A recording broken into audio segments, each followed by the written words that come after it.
Hare Krishna. We are extremely fortunate and blessed to have among us today the most loved and exalted Pujari brothers of our movement. Although they are famous all over the world, yet for those who have newly joined us, we would like to briefly introduce them. Jananivas Prabhuji and Pankajanghri Prabhuji are from London, UK. His Grace Jananivas Prabhuji, he came to India in 1970 in search for absolute truth, and in June 1971, he joined the Calcutta Temple. Later, in Gaur Purnima, got initiated by Srila Prabhupada and moved to Mayapur in 1972 on Srila Prabhupada's instruction. And in following year, on Gaur Purnima, got his second initiation and thereon started deity worship and was asked to train other devotees as well. His Grace Pankajanghri Prabhuji joined the London Temple in 1973 and later got initiated and came to India, Mayapur, in 1974 to assist His Grace Jananivas Prabhuji and thereby got his second initiation. And both have been serving since then. They are twin brothers who serve in Sri Dham, Mayapur, and have become world famous as the exemplary Pujari brothers. For nearly 50 years, they have been serving the deities in Mayapur with steady dedication as instructed by Srila Prabhupada. They are the most senior and most respected pujaris in ISKCON. They are very soft spoken but deep with realizations, known for their friendly dealings and great sense of humor. They enchant devotees with their incredible accounts of Lord Jagannath, Baldev, and Subhadra, and Lord Narasimhadev's very personal dealings with their devotees in Mayapur. We would now like to request His Grace Pankajanghri Prabhuji and His Grace Jananivas Prabhuji to kindly bestow upon us the nectar of the sweet pastimes of the Lords and their devotees. Hare Krishna. Hare Krishna, Hare Krishna, Krishna Krishna, Hare Hare, Hare Ram, Hare Ram, Ram Ram, Hare Hare. Hare Lord, welcome, greetings from the Holy Dham of Sri Mayapur. Today we've been asked to speak about the pastimes of the deities of Nrsimhadev and Mayapur and Jagannath, deities in Rajapur, 5 kilometers away. Any the histories? The histories? The histories?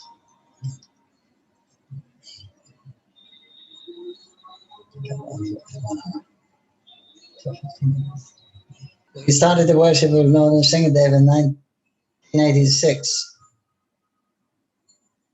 Was once we were attacked by dacoits in the middle of the night. 30 armed dacoits came and attacked us. Shortly after, the president had a dream of Nrsimhadev, very angry Nrsimhadev, so he thought we would get the deity for protection. So Prabhupada said we sing our prayers Prabhupada gave us. Namaste Narasimhaya Tavakava Kamalamaven. That is for the protection of the movement and the spiritual master and the devotees. So he made a sketch of that and gave it to the devotee. He took it down to Chennai, Madras. He went to a very famous Stapati there. Stapati said, "This is a bona fide form of the Lord, 8 arms. This is a form when Lord Nrsimhadev has just burst from the pillar. His first appearance, 8 arms, the weapons, and his two hands like this, ready to catch you and get you." But he said this deity is very angry. I can't make this deity. It's too angry. Because when you worship the deity, you worship for something. You ask for something, right? Spiritual or material. You ask for something. And he said Nrsimhadev is only going to reciprocate with one person. That's Hiranyakashipu. His legs are bent. He's ready to spring on him, rip him apart. He's so annoyed that Hiranyakashipu has been harassing his pure devotee Prahlad for so long. So They said, this is the one that came in the dream, it's what we want. So then he said, ask my guru, if he gives permission, we will do it. And the guru said, no, don't do it. It won't be good for you, it won't be good for them. So Devotee went to other places, couldn't find any satisfaction. He came, thought he'd try again, and surprisingly the Stapati agreed. He said actually his guru told him in a dream, and later confirmed by letter, because that deity is going to Mayapur, and he worshipped in the Dham. He said that all the deities in the Dham, they take on the same mood as the presiding deity of the Dham. So the presiding deity of Mayapur, Navadip, is Gauranga Mahaprabhu, and his mood is, although yeah, very magnanimous, very merciful. So in that case, he said it won't be a problem to worship him there. So after a long, he said it'll take 6 months. It took about a year or so. Finally, the deity was ready. He finished carving. The devotee was waiting, but he didn't tell the devotee he had finished. He had some social engagement on the weekend. They thought he'd tell him after the weekend, but at night there was a thunderstorm. So pouring rain, thunder, lightning, and he got a call. Your workshop's on fire. So he immediately went to the workshop. It's all burned down. The Shingadev was standing there. Was smoke coming all around him. So he called the devotee, come and take your deity away. He's burning the whole place down. Take him to Mayapur. So then he came to Mayapur, and okay, so then the Nrsingadev, then he was installed in 1986, Mayapur, and since that day, no major problems. Singh Bhagavan ki jai. So Jananivas will start. We'll probably tell one story. So Jananivas will start off telling some thing about Lord Nrsingadev for your pleasure. There was one Mataji,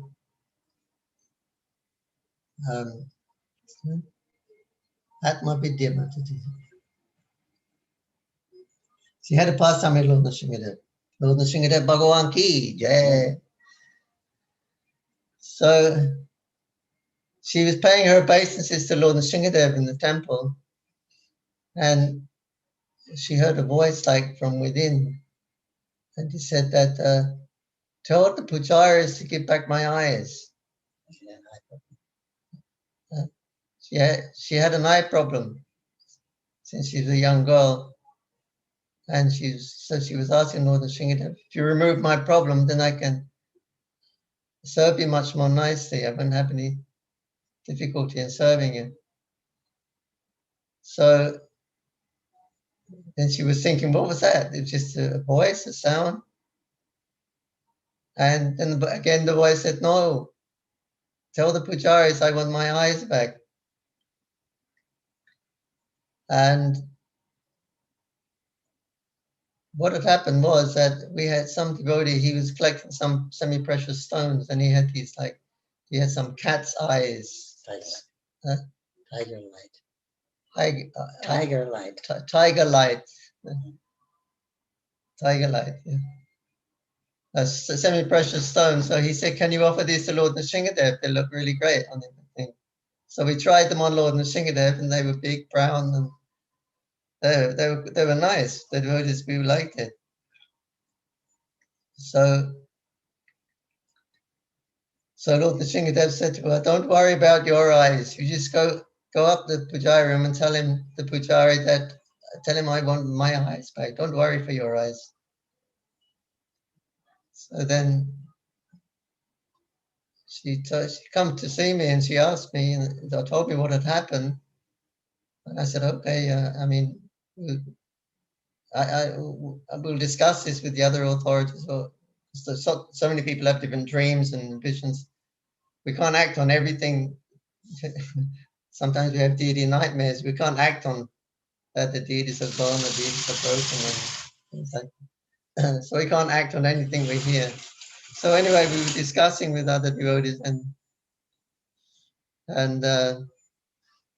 so I was sitting in front of Lord Nrsingadev just meditating, and then I got kind of a dictation that, you know, like I'm Nishinga, Ugra Sthana Nishinga. I just burst from the pillow. I'm angry, angry, angry. And you give me these beautiful big doe-like eyes. Where are my angry eyes? I want these. So I told the other pujaris, and they said, it sounds pretty, sounds like Lord Nrsingadev wants his angry eyes back. So then we replaced them back with the old angry eyes. Then the next morning we went after Mangalarti. That Atmavidya's daughter, she went and back home. She said, you know what happened, Mummy? She said, this morning Lord Nrsingadev had his old eyes back on again. And his mum said, yeah, do you know what also happened to me? That my eye problems also almost finished overnight. Lord Nrsingadev Bhagavan ki jai. When the deity first come, they called the three pujaris, the main pujaris, Jananivas, myself, and another. So they said, well, who's going to worship Nrsingadev? And it was like, you know, not me, not me, not me. And then, so Jananivas and the other pujari had a better excuse than me. So they said, okay, you worship Nrsingadev. I said, I don't want to. I said, why not? I said, too scared. So I said, oh, we know why you're scared, because you're not following the four regular principles. Now you got good reason to be scared. I said, of course I'm following. Then if you're following, it's no problem. Hare Krishna, here's the key. Hare Bol, you'll be the pujari. So anyways, all right, after a couple of days. Except one of the pujaris, local boy, he was always scared. He said that deity makes sounds. He said one day he put the deity to rest. And he said, I was just leaving the temple and I heard such a sound. He said, my hairs were standing on end. I saw everything was in order, so he went out, turned the light off, paid his obeisances, locked the door, asked for forgiveness. At the end of the night, he's woken up, the bed is rocking. So he thought, must be the pujari underneath. They were sleeping on the bunk beds. So anyway, the bed moved. He opens his eyes and he sees Nrsingadev was sitting on the end of the bed. So he's already terrified of Nrsingadev. And now he's completely panicking. And he's trying to get up, and Nrsingadev has put his hands on his shoulders, kept him down, which he said felt like the weight of the whole universe. So he was panicking, he was freaking out. And Nrsingadev said, stop, it's okay, be calm, be peaceful, there's nothing to worry about. He said, I've just come to tell you this, that when you do my worship in the temple, there's no need to be afraid. You do the service in a peaceful state of mind. He said, that's all. Don't be afraid when you're worshiping me. He said, also, when you wake me up, Mangal Arati, don't turn the spotlight directly in my eyes. Then the Nrsingadev disappeared. And he jumped up and he was running up and down the veranda, the long building. We have one building they call the long building because it's a really long building. No one could understand what was the matter with him, because it's early in the morning. You know, and he was running and people saying, what's the matter, Baba? He said, what's the matter? He said, Nrsingadev. Wow, he must have been haunted by a ghost or something. And then he ran to the temple, paid his obeisances and asked for forgiveness again. And then he became a little calm. So he had the marks on his shoulders for some years they were there. I don't know. So that was another interesting story that happened soon as we got Lord Nrsingadev. Nrsingadev Bhagavan ki jai. Another time, it was during the Gaur Purnima festivals. I had one Mataji from South America. She came and she asked me that I want to offer some mangoes to Lord Nrsingadev. And I said, you won't get them, it's the wrong season, they come in the summertime. But you maybe are getting Calcutta in some cold storage. And why do you want to offer mangoes? And she said, well, I had a dream a couple of nights ago. And Lord Nrsingadev appeared in my dream. And we were walking together, we were talking, he was holding my hand. And during the conversation, I said, how can I serve you, Lord Nrsingadev? And he said, well, I like mangoes. You can get me some mangoes. So then the dream disappeared.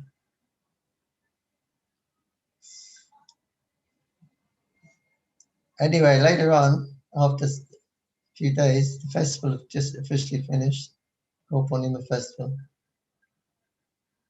And the Mataji came and she had the mangoes. She said, oh, I've got a bag of mangoes. Can you please offer to Lord Nrsingadev?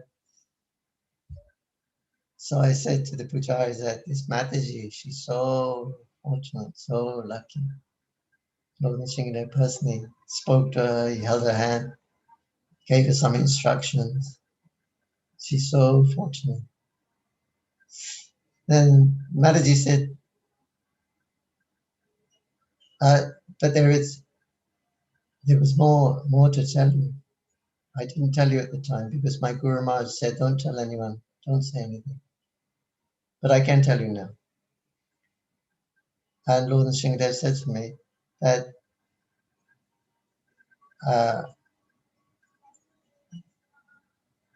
I'm going to take one of the pujaris away. In 1 days, I'll take one of the pujaris away. And she said, oh, no, don't do that. We like our pujaris. And then she said, okay, I'll take one of your leaders away. So it was on this day, or Bhaktisiddhanta Saraswati Thakur's appearance day, that all the GBC men were there in Mayapur. His Holiness Govinda Maharaj was there, and somehow or another discussing topics of Lord Chaitanya and the separation from Krishna. And he said, I feel I should take a little bit of rest. And Govinda Maharaj, he lay down and back to Godhead. Lord Nrsingadev Ki Jai. That was when Govinda Maharaj left his body.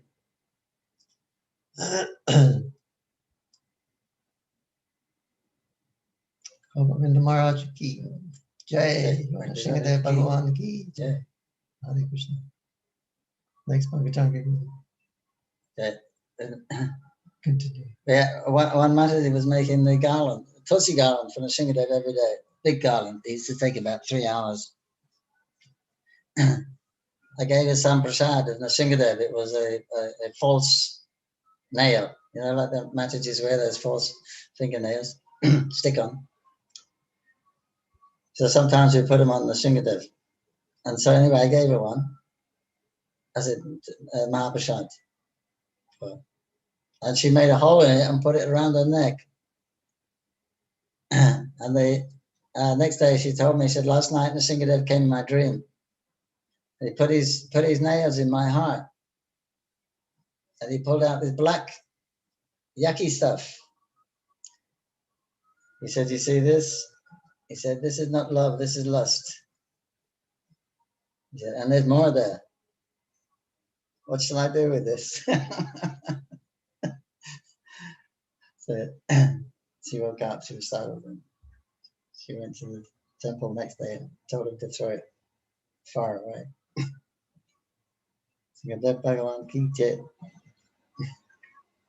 One time, it was 11 o'clock at night or something, and I was finishing my rounds, and so I just finished, and I went out to take rest. I was sleeping behind the Deities in the upstairs, and I was just going to lay down to go to sleep, and I heard this mridangas playing. And we have a night kitten going on. It was just, at that time, it was just one devotee was there. One new devotees So we'll take that service and do kirtan. So I was just going to lay down, and then I heard these mridangas were playing, and I thought, who's that playing mridangas? Because Prabhupada said if you have night kirtan, don't have mridanga, boom boom. So I thought maybe the new bhakti, he's picked up the mridanga and he's playing. So I could better go and tell him. So I went downstairs again, but he wasn't playing mridanga. So I went back to sleep again, and then I heard it. Again, it was banging it, but it could be coming from the nearby village. They often have night kirtans coming over. But somehow or another, it was. I said, "Oh, okay, I'll go down." But the second time I've been laid down, and then I went downstairs, and then I opened the door, which goes into the Prikram path, and behind that is an iron gate. And so I opened the door, and on the gate is right opposite. And I saw some man was there. It was a thief, and he had a hacksaw, and he was sawing through the logs that were on the on the door. And he looked up, and I was right in front of him. And he was just the other side of the fence, and the gate. He quickly jumped up and he ran like anything. He was as surprised as I was to see him.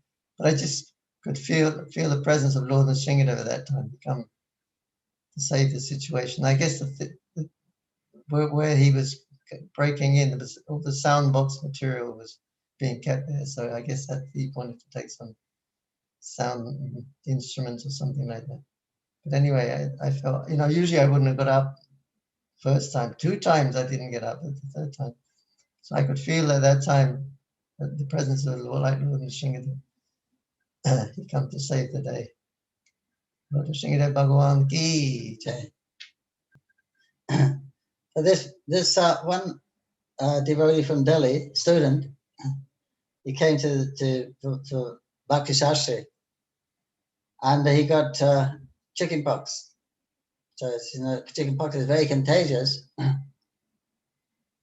So he wasn't allowed to come to the temple, and he wasn't allowed to continue his classes. So he went to the Ayurvedic doctor. He said the same thing. He went to the homeopathic doctor, the same thing. So he went to the Nrsimhadev same day, and he said, "Dear Lord, look, I've been waiting so long to come to Mayapur. After 2 years, my parents finally agreed to let me come. Now I'm taking Bhakti Shastri. I can't finish it. The Purnima's coming. All of the swamis and devotees will be here, and I'm gonna miss everything. I'm gonna be quarantined for 19 days or something, and I'm suffering like anything. Itch, he says, so he was praying like that. Lord, you please help me. Then the Togida saw him, told him to leave the temple.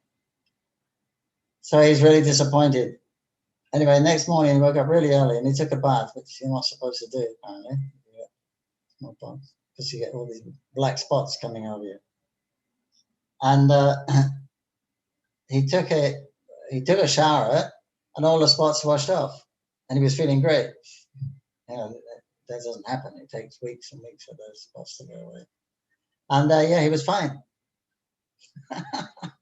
Bhagavan ki, instant cure. Bhagavan ki.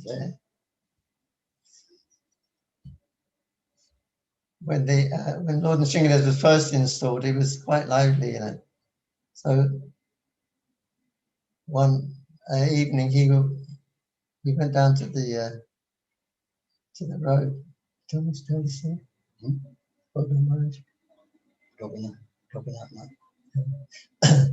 So he went down, Lord Nrsimhadeva, down the Bhakti Siddhanta road to the Gopinath Mandir. This was the temple of His Holiness Bhakti Pramod Guru Maharaj. and his disciple was Bodhan, now Bodhan Maharaj. He's the Acharya there at the Gopinath Mandir. And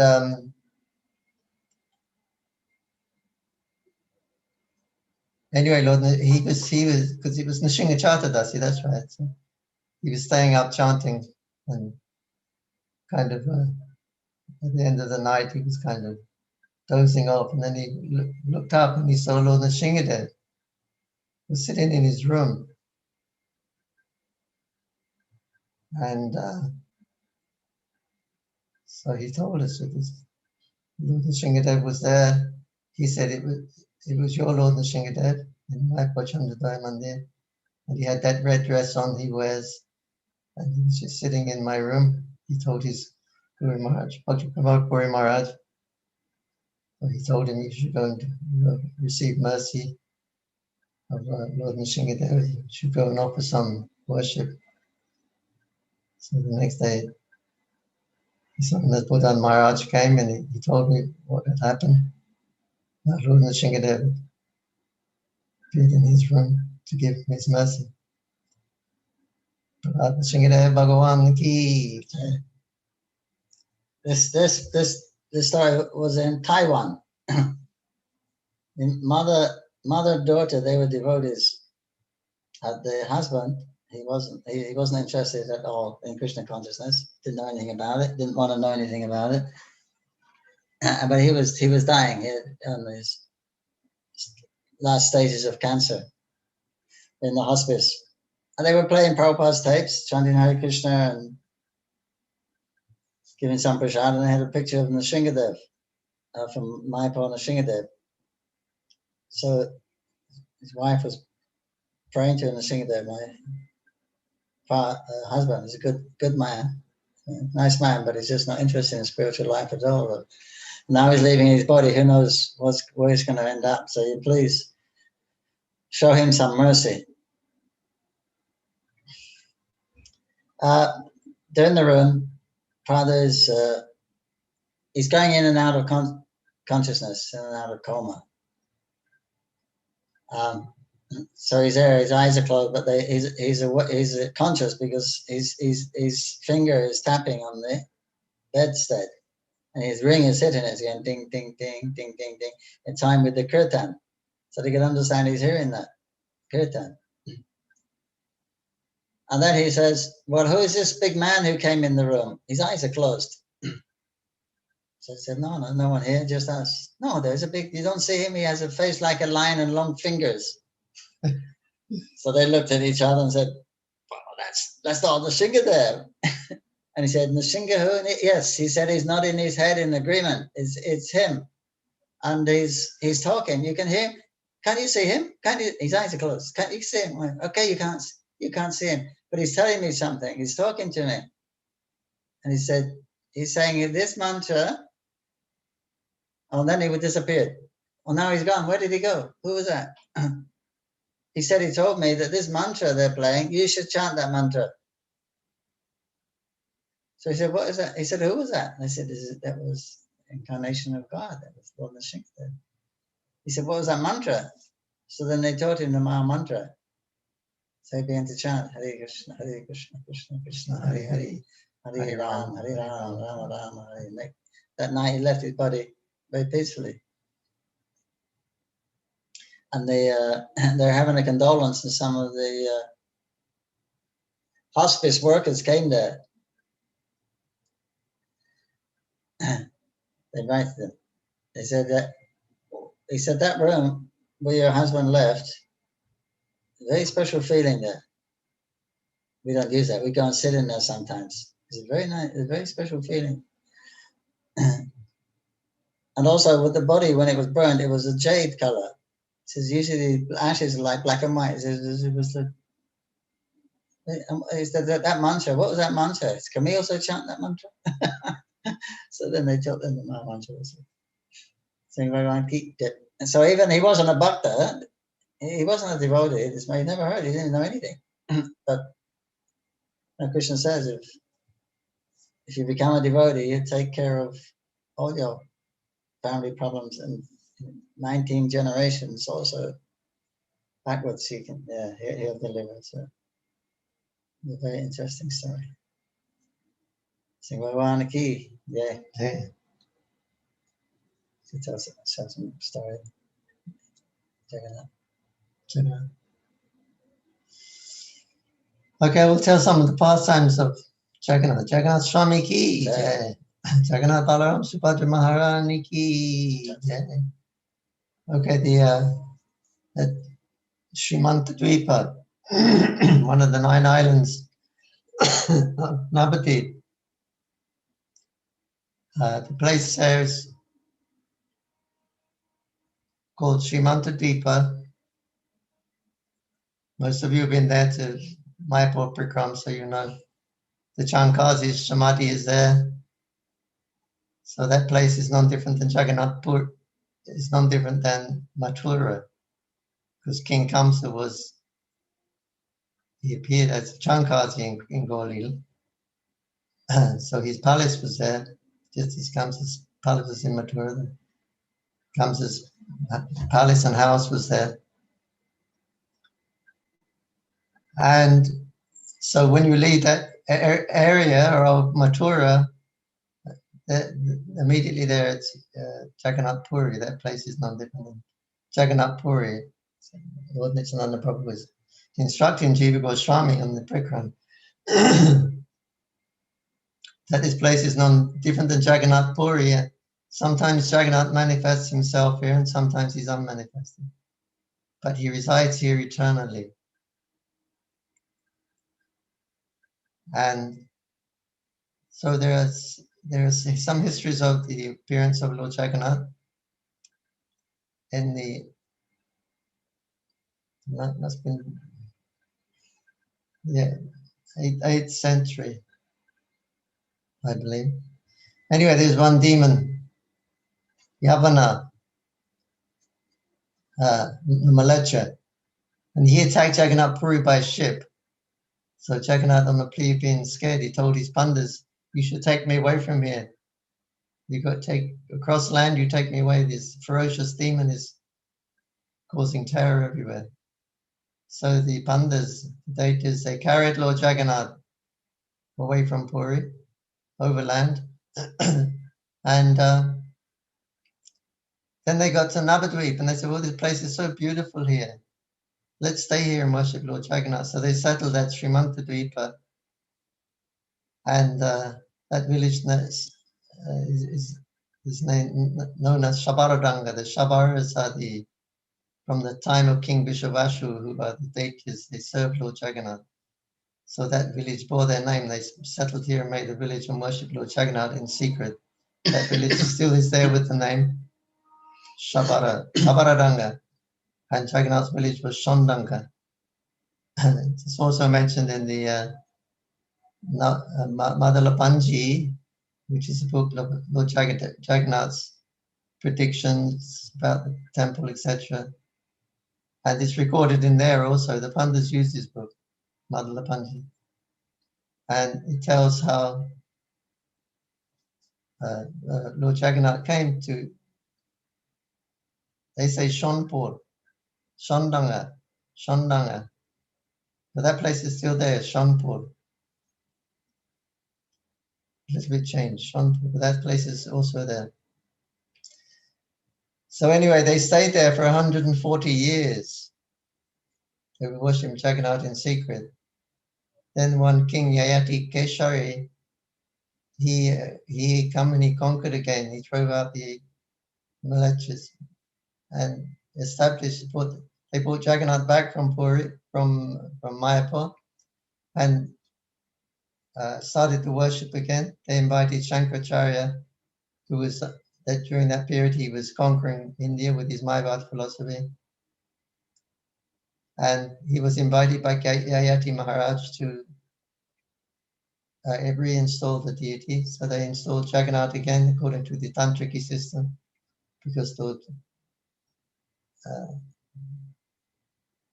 Shankaracharya is an incarnation of Lord Shiva, so he writes the different tantras. So the system now. They still use that same system, the Tantric system for worshipping Lord Jagannath even today. That was established by Shankaracharya. So like this, Lord Jagannath, this is one of his appearances in Sri Mayapur.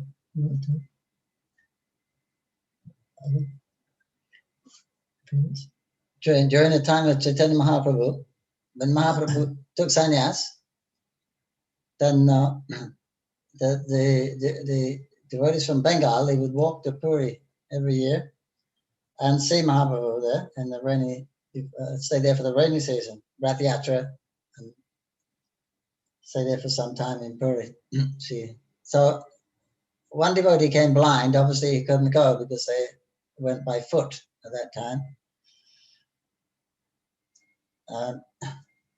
Jagadish Ganguly. When all the devotees left, he was so heartbroken. He was thinking, I'll never see Jagannath again. I'll never see Mahaprabhu again. What is the use of living? What's the use of this body? Tomorrow when I take my bath in Ganga, I will not come back. And at night, the Lord came in his dream, said, my dear devotee, don't think like this. Actually, where you're staying, this place is not different from Purushottam Ketra. I eternally reside here. It's the same. He said, tomorrow when you take your bath, I will come to you in the form of wood, and I will touch you, and you will get your sight back. Now you take me to that village nearby, and in that village is my bhakta, is a carpenter.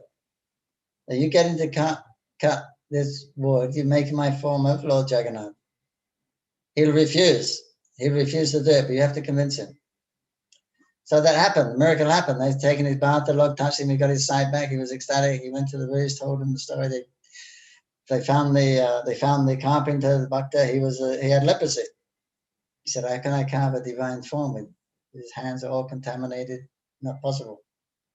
They said, well, the Jagannath's desire. He's selected it. No way. So they called other carpenters. No one was successful to do anything, to be able to cut that at all. So they said, you've seen, this is Jagannath's desire. You have to do it. So with great difficulty, began to carve the form of the Lord. While as the Lord was becoming manifest, then his leprosy was disappearing. By the time he had finished, then his leprosy had gone. So it was 2 miracles before Lord Jagannath he had manifest. And he said also in the village, there's a big neem tree. You make my brother and sister from this neem tree. So these are the same deities that we're worshipping now. They're actually 500 years manifest. Jagannath Swami Ki. There was another instance of the appearance of Lord Jagannath during the time of Mahaprabhu, and Lord Shiva was taking his bath at his ghat. The Mahaprabhu ghat, Parakrama ghat, Mata Jagamada ghat, there's a Shiva ghat is there also. So Lord Shiva was taking his bath because all the devas and devotees were coming to witness Mahaprabhu's pastimes. So Lord Shiva, he was taking his bath at the ghat, and he saw a piece of wood floating down on the Ganga, and he thought, this isn't wood, this is Brahman, this is the Daru Brahman. This is actually Brahman. It's not an ordinary piece of wood. Lord Shiva is a very transcendental personality, so he felt that is spiritual wood, so he pulled it on the bank. What had happened, Lord Jagannath had told his pandits in Puri that it was great, when Rimantadripa Maharaj would say, I really like that period. Now all my bhaktas, they're all living in Navadvip, so I want to go to Navadvip. But the pandit said, you can't go to Navadvip, you can't go to Navadvip, you belong here in Jagannath Puri. He said, if you don't take me, I'll go by myself. So he jumped into the ocean and he floated up until he came to the Bay of West Bengal, up to the Ganga Delta and up the Ganga and to Shiva Ghat. And so Lord Shiva put him on the bank. At that time, Parvati Devi came. She said, my dear husband, I had an astonishing dream. And Lord Jagannath said, he's coming to your gate. He come in, he's already here. Look, there he is. I guess he was all washed out because he'd been in the water for a long time. But anyway, they put him on by the tree there at Kolaveta Sridhar's house. At that time, Mahaprabhu came with a kirtan party, Naga Prema Sankirtan to Nadia. And they came to Sridhar's house. Immediately, Mahaprabhu saw the deity of Jagannath. Jagannath, Jagannath. Oh, Jagannath's come, very bold. So they did a brick ram around Jagannath with a Harinam Sankirtan. So this was another appearance of Lord Jagannath in Rimantadripa. Jagannath Swami ki jai. Yeah. So the devotee that made the deities, worshipping the deity, Jagadish, then he left, after he left his body, we don't know how long, but then Jagannath came into the dream of the head of the family, said it's not the same anymore. When Jagadish was doing the service, now the devotees, not so much devotion. I think I'll wind up my pastime again. So you should all leave this place. There's a epidemic coming, typhoid. You should all leave this place. He told the villagers. Then this epidemic, somebody died. Everyone left except the family. They thought we'll stay. We depend on. Even though Lord Jagannath told them to leave, they decided we'll stay and depend on him. But they all died. So no one owned the temple. Then it was a couple of years. It becomes jungle, falling down. So it was more or less forgotten. People knew it was there. No one would go there. We know from like 1960 from the present the owner at that time, who was Pratik. His daughter told us, she's still alive, that she used to go there when she was a little girl and see on her hands and knees she would crawl through the jungle, and the temple was fallen down except for the roof over Jagannath's head. And she said there were snakes and jackals and other things, but nothing was ever on the deities. Because of her young age, she said I was fearless to go there. But I mean, it's quite a long story. But Jagannath wanted to start his be worshipped again. So he had through one of his devotees, some mystic devotee used to live there. He's also left his body now. He appeared, or Jagannath appeared through him, speaking to him, and he was saying it's not good enough. You're not worshiping me properly. I demand that you worship me properly, because they knew the temple was there, but the person who worshipped in his house, he wasn't a pure Vaishnava, but he was worshiping his deities in his house, and he would turn and offer that incense and lamp towards the temple, which was, no one would go there. Because sometimes there were sounds coming, like, we are hungry, please feed us. In any case, but so there's this bhakta. He said, you got to worship me properly. So then they started to worship in the temple, very, very minimal. They cut all the jungle and repaired it a little bit, very minimal. Very poor family. And so that was about in the 1950s something. He told a number of pastimes with Lord Jagannath, specifically one when his eldest daughter was getting married there, and some thieves came. They knew these people, so they were keeping an eye on them. Then suddenly these thieves, they came together and they started a discussion. It became very heated, and they were arguing and almost fighting, and then everyone's attention was on them, so then they just dispersed. Anyway, the leader of those thieves, he came to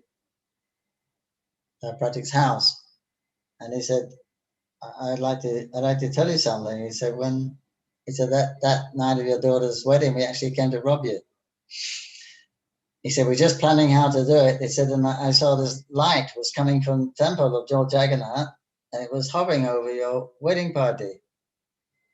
no one else could see it, but it was very vivid. And I said, okay, we won't be successful. We'll call this job off.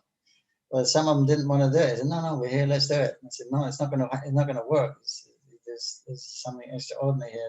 They're very Jagannath is giving some science. So then there was an argument. He said, then we had to disperse. So I just came to tell you, he said, actually, Jagannath protected you. He saved you from getting wrong. Jagannath Swami Ki.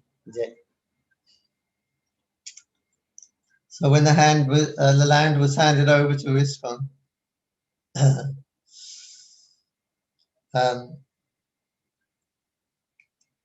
we started some simple worship. Because Jagannath hadn't been getting any cooked food, only some fruit and sweet or something now and again, not every day.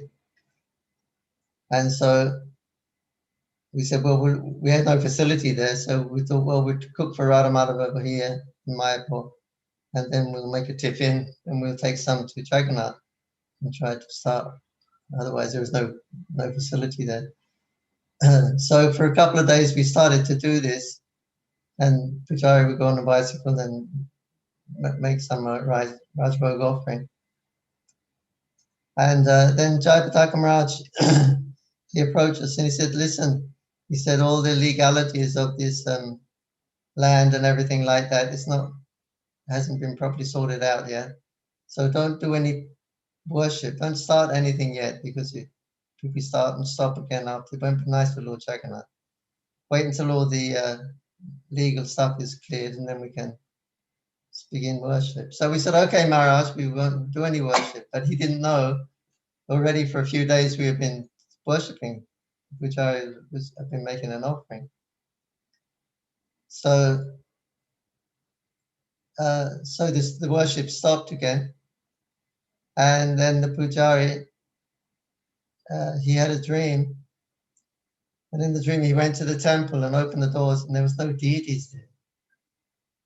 Jagannath was gone.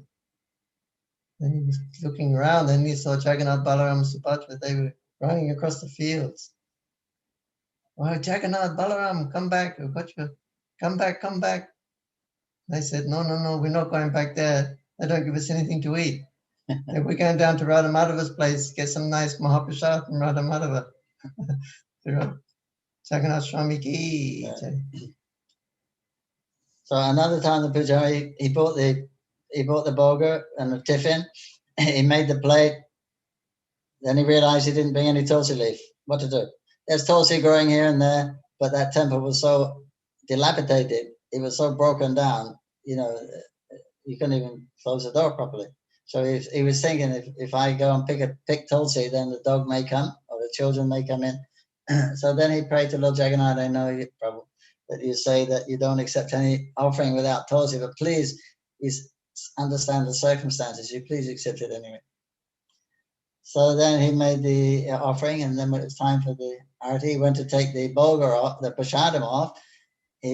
On the rice, there was a branch of tulsi, this much, 10 inches high, stuck right in the middle of the rice.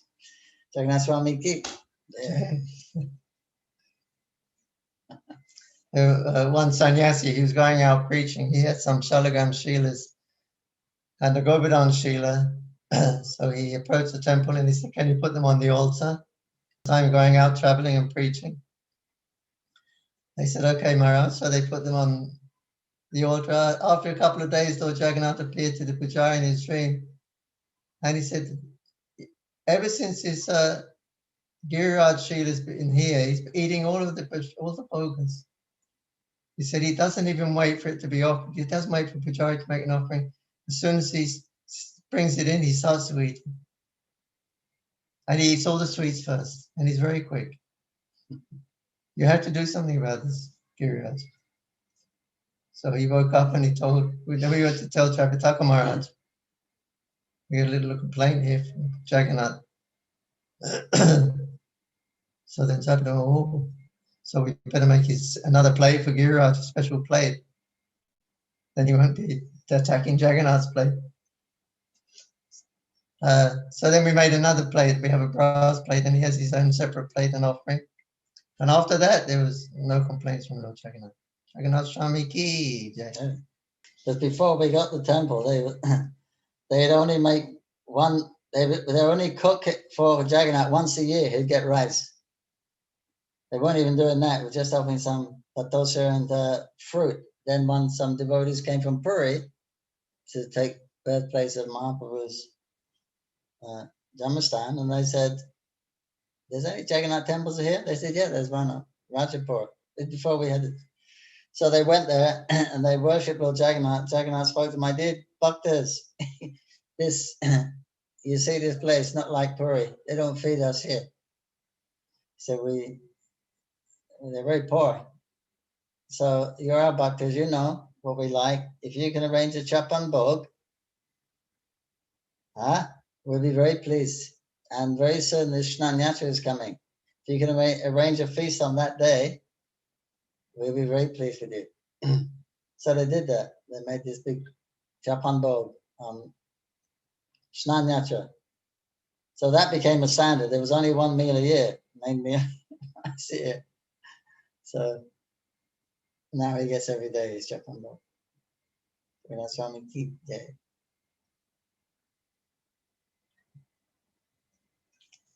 Yeah, the Jagannath is a very, very mystical deity. One day he was dressing, Jagannath, he putting on a necklace, put it on and it fell down. So again, he picked it up and put it on. Again, it fell off. Again, he picked it up. But again, it fell down. Again, he picked it up. He was putting on Lord Jagannath. So Jagannath was very close to him. Lord Jagannath spoke to him and he said, "Don't you understand? 3 is enough. I don't want another one."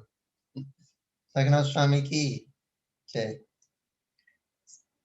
So that Snanyatra is the biggest festival because traditionally we don't observe Rath Yatra because Mayapur and Vrindavan are not different. Rath Yatra is bringing to Vrindavan, Mayapur is Vrindavan. But of course, by the persistence of the devotees now, they have a Rath Yatra, but usually there's not. but the Snanyatra was the big festival. It's still big. Thousands of people come. Anyone can come and bathe Lord Jagannath. And they were served prasad. They would distribute khichdi and everything. One person came, took some khichdi. He took one cup for his friend. They were rickshaw drivers. His friend was a Muslim. He gave him the khichdi. Jagannath, he said, "Take this Jagannath prasad," and he threw it. He said, "We don't eat food from idols." But next morning he came to the temple and he had some items of worship. He said, "Do you give this to your God?"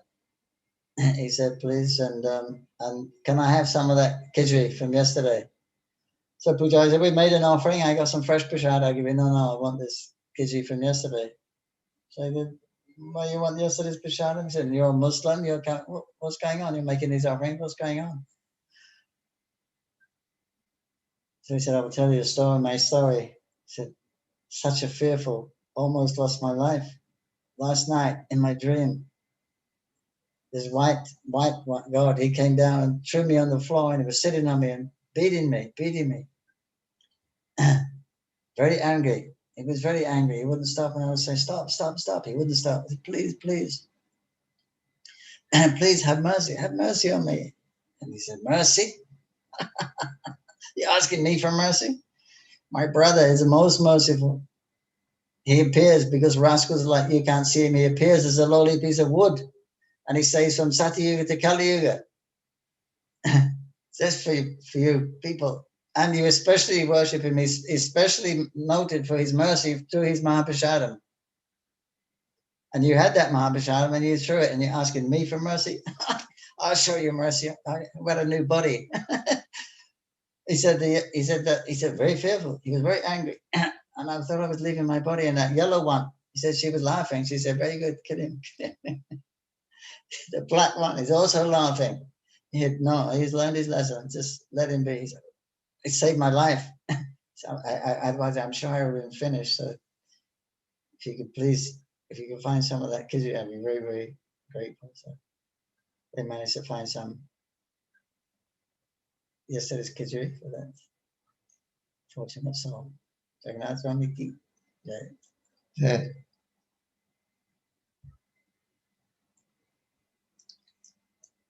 Another time,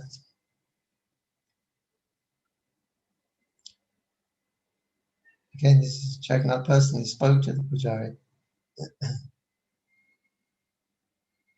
And yeah, he said to this pujari, he said there are other pujaris helping. He said, Lord Jagannath said, sometimes he's not very careful. When he's dressing me, sometimes he sticks a pin. He said, you look at my arm. So he lifted up Jagannath's Acharya, and on his arm was a little spot of blood. Jagannath Swami ki. Hare Krishna, Prabhu. Hare Krishna. Prabhu, can you please kindly tell us some pastimes of Radha Madhav and Panchtattva deities also? Not much. From Radha Madhava, Krishna is there with Radharani and his 8 girlfriends. He's not interested in much else, so he's not so active. He's perfectly satisfied in that situation. Jananivas may tell you one thing. Yeah, this is actually all this deity. It's all deity pastime. Navadvitam, ISKCON, Prabhupada, Chaitanya, Radha Madhava, Shaktivinda. It's all actually deity pastime. All you devotees there are looking on, they're all part of this deity, other congregation. So out of your humility, you are asking, can you tell us some pastime? But you're also participating in the leader of Jagannath. You're in every town or village of the world, you are fulfilling the desire of Lord Chaitanya. So I'll tell you the history, a brief history. No, I want a story. So, The milk story. hmm? The milk story. Okay, milk story. I just finished making the evening offering, and on that offering we make it hot milk, boiling milk, and we put 1 cup underneath, like a cooling cup. Put the milk on top, milk glass, and so I made the offering, and then I come outside to chant the Gayatri mantras. But it's just a curtain was there at that time, and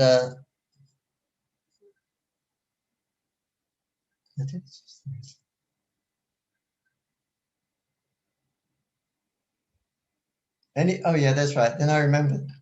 I chanted Gayatri and everything, and then I was thinking that pujari who makes the plate, he forgot to put that cooling bowl, that cooling cup, to make the milk cool. And that milk is very, very hot.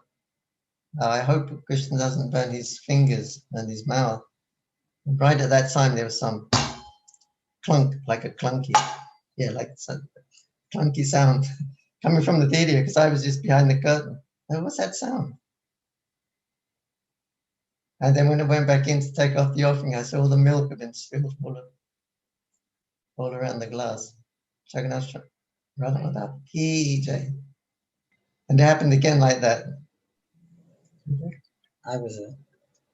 Pankajanghri also heard it.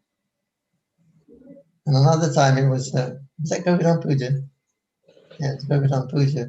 I think The same answer. We heard that sound. Jananivas said, "You hear that sound?" I said, "Yeah." He said, "He told me this story before. I heard that sound, and when I realized that when I got the plate, then I saw the pujari hadn't put the cooling cup, and the milk was spilled. So when the pujari came out, we lifted the cloth off. The cooling cup wasn't there, and the milk was on the plate. Oh, it was Govardhan Puja, first Govardhan Puja. And we made a big mountain of halva or something, right? And then it was very ecstatic. And then everyone was doing kirtan around the deities and Govardhan. And then I was standing, just taking darshan of the deities, and everyone was dancing and chanting. And I saw all these like radiant lights just spiraling out in all directions, multicolored lights. And I was looking on the altar, what's happening? It looks like Giriraj is having a good time, he's enjoying himself. And when Pankajanghri came around, they would succumb to me. I said, Pankajanghri, can you see what I see? Can you see? And then he looked over till the illumination was, I don't know what it was happening, but it looked like Radha Madhava, and everyone was having a party there. And there was a very joyful mood. We had started the Govardhan festival, distributing halwa, and Krishna must have been very happy performing his eternal pastime. Hare Hare Krishna, Prabhuji. Jai. Prabhuji, one Mataji has a request to make. So if you allow me, can I unmute her? Go ahead. Hare Krishna, Prabhuji, Dandavat Pranam. Prabhuji, please accept my humble obeisances. I am Gitanjali Khedekar from Pune congregation, Prabhuji. On 1st October of this month, my sister-in-law delivered a baby boy, and due to some complications, she passed away on 6th. And now the baby is struggling for life. He is also in NICU. And you two are pure devotees, so if you can kindly pray for the departed one and the one who is struggling. What's her name? What's your sister's name? My sister-in-law is Kiran Joshi. Kiran Joshi. Yes, Prabhuji.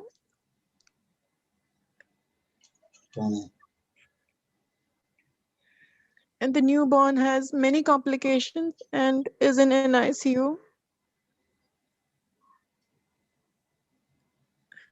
I just request if you can kindly offer prayers. Thank you, Prabhuji. Thank you so much. Eternally great. Thank you. So, tomorrow we'll do some puja for them both. Kiran's onward journey to Krishna's lotus feet, and that the baby may recover, become healthy, and stay healthy. Okay, Hare Krishna. Hello, Nrsimhadev. Prabhuji, we have one question. Is it okay to ask the Lord for wealth with the intention to also use it in the Lord's service? Yes, Srila Vishwanath Chakravarti Thakur said that when you go before the deity, you should ask for something, because he can give anything and everything. He is God, he is the Supreme Personality of Godhead. So you should ask for something, he said. But generally for devotees, we ask for progression in our bhakti. We ask for pure devotional service and pure chanting and all these favorable devotional aspects. This is what we're praying for. Generally not asking for money, but if it's can be used in Krishna service, then you can pray for money also. Better you ask Krishna than somebody else. No spiritual benefit. If you ask somebody else, no spiritual benefit. If you ask Krishna, you may not get it, but at least you get the spiritual benefit. This is the speciality of Lord Nrsimhadev. Prabhupada said specifically for protect the devotees, protect the mission, and protect the guru. He has appeared. So when we approach Lord Nrsimhadev to remove the obstacles in the path of devotion, Lord Nrsimhadev, he likes that. He likes to hear that, because then he serves the devotees. He has an opportunity to engage in Chaitanya Mahaprabhu's Sankirtan mission as also. So Lord Nrsimhadev is very happy when the bhaktas, Gauranga bhaktas come. Goody, goody, goody. Here I get an opportunity to serve Gauranga's Mahaprabhu's Sankirtan mission, join it and serve the devotees there. So he's very happy to remove the obstacles in the path of pure devotion for his devotees. Nrsimhadev Bhagavan ki jai. Hare Krishna Prabhu, we have another question. That is, I have one doubt whether Lord Sankarshan's hood on the head of Lord Narsimha moves sometimes. I saw the hood moving once during the Mangala Aarti. He moves. But the way his fixture is, it by accident. It wasn't planned like that, but he has a bracket on holding the Ananta up, which is actually made from a spring, a car spring, the metal. So if you move that Ananta, he'll go like this. If he goes like this, then that's Anantadev. But if he goes like this, that's the fan. Hare Krishna. Prabhu, we have another question. So recently from Panch Tatu eyes, tears came out the past time. So can you please describe it?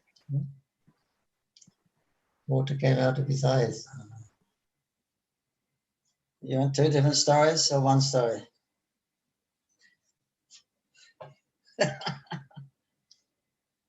Seeing is believing. It was recording at the time, they could see that. Hare Krishna. It was very hot, and there was a lot of condensation that day also. So, what do you want to think? You can take your choice. Also, the altar was the little bit wet. Condensation. Condensed. So even this is all paraphernalia of the Lord. Even the Lord's servants at the altar, he's some kind of manifestation of Anantadev. Wherever Krishna comes, Anantadev will follow. So the altar where the deities are standing is being supported by Ananta. So we can see that also Anantadev was sweating. Okay, so he was also, tears were coming from him, from Lord Ananta. Hare Bol. So Prabhu, another question. I have heard that Ugra Narsimhadev cannot be worshipped by Grihasthas if we are not following proper worship guidelines. No, I didn't hear that. I think Grihasthas worship Nrsimhadev. It's a policy here, just a management policy that the Brahmacharis worship. But generally, they do tell me, Grihasthas do tell me from South India that they don't worship, especially the ladies. They don't even go to the temple of Ugra Nrsimhadev. But the Grihasthas often tell me they don't worship Ugra Nrsimhadev. They worship Prahlad Nrsimhadev, Lakshmana Nrsimhadev. Because that Stanu Nrsimhadev is unpredictable.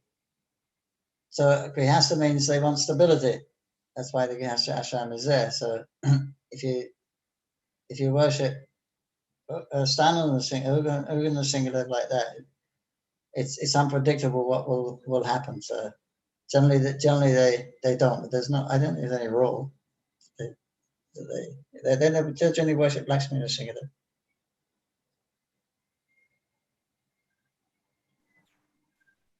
I don't believe there's any Shakti rule that they can't.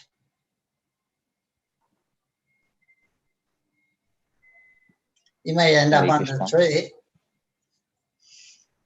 with your family, but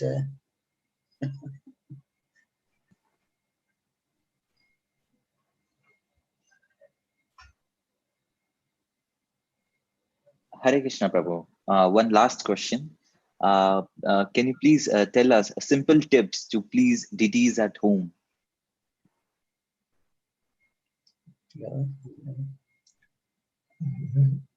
So repeat, please. Repeat the question. Can you please tell us how to serve deities at home? How to serve them at home?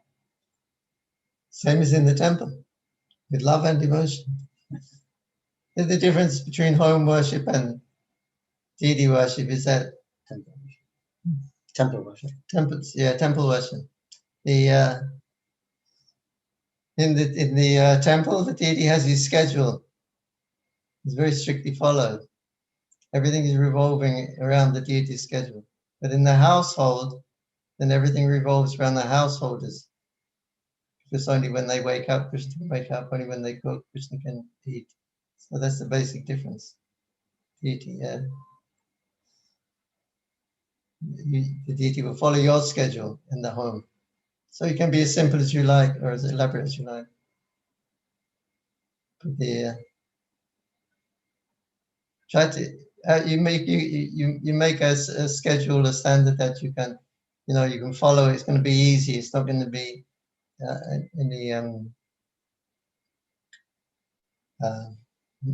any financially, it won't be a burden, or time-wise, it won't be a burden. Find something you can do quite easily, and that you can maintain it, and then you can make a standard like that.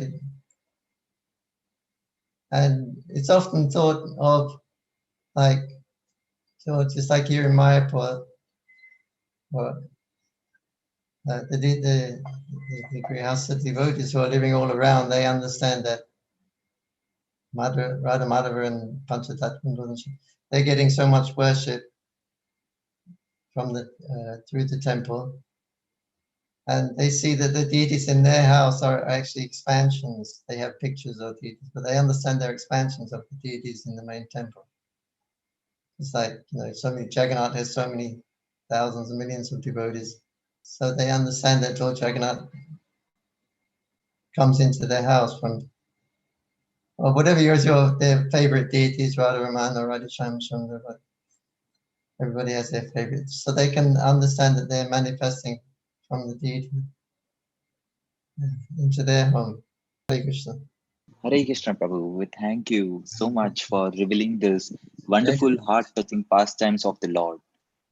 These Leelas have really increased our faith so many times more in the mercy of the Lord. We really thank you from the bottom of our heart and request you to kindly please bless us again with your association in the future.